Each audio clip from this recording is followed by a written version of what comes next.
Scholars from a number of disciplines have traditionally defined settler colonialism as the exploitation of a region or country's resources and labor, plus the forcible resettlement of indigenous peoples and their replacement by settlers who then move into their lands and rewrite history in an effort to erase the longevity of their presence and often their very existence.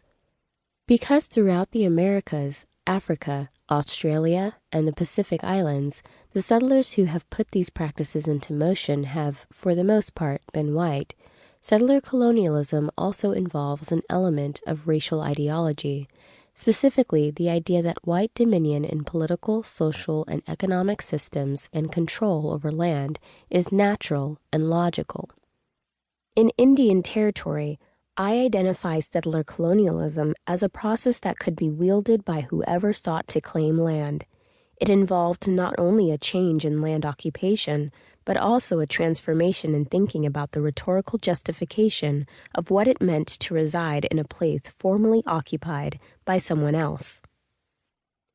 This means that, in my definition, anyone could act as a settler, despite previous status as, say, a slave or a dispossessed Indian, as long as they use this process, composed of rhetoric, American governmental structures, and individual action, which may have aided in their efforts to acquire land or protection, but which ultimately served the goals of spatial occupation and white supremacy, the dual nature of settler colonialism.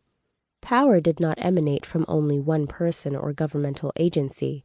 Rather, these settlers appealed to tribal agents, the Secretary of the Interior, various governmental commissions, the President of the United States, and so on. Together, these sources of power made up the settler colonial state. The settlers I follow are members of the 5 tribes, especially Chickasaws and Cherokees, Indian freed people, black people once owned by members of the 5 tribes, and black and white Americans. These overlapping waves of settlers employed particular iterations of settler colonialism to justify their claims to the land in Indian Territory and hence to the privileges of citizenship or communal belonging. The terms I use for people of African descent throughout this book are a mixture of historical creation and historians' interventions. Freed African Americans were often referred to as freedmen in their own time. For instance, the governmental agency charged with helping them to acclimate to freedom was called the Freedmen's Bureau. In the same historical moment, the U.S. government referred to black people owned by Native Americans and their descendants as Chickasaw freedmen, Cherokee freedmen, and so on, to differentiate their histories of enslavement from those of black people in the United States and to categorize them for the purpose of resource distribution. I use Indian freed people as a gender-neutral catch-all to refer to formerly enslaved women and men from all of the 5 tribes. Though today the descendants of Indian freed people identify, for the most part, as African American, here I largely refer only to those people of African descent who lived in the United States as African American to call attention to their nationalities. Indian freed people were part of the Indian nations they were connected to, and as such, I believe calling them African Americans is anachronistic. In many ways, Eli's life experiences embody the complexities of my definition of settler colonialism and the key arguments of this book.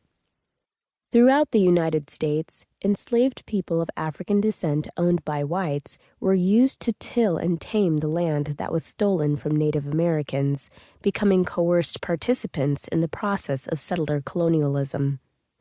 Eli's enslavement would eventually serve a similar purpose. He and thousands of other enslaved people of African descent who lived within the 5 tribes were the product of an 18th-century American goal to civilize Native peoples by encouraging them to take part in capitalistic endeavors, including chattel slavery.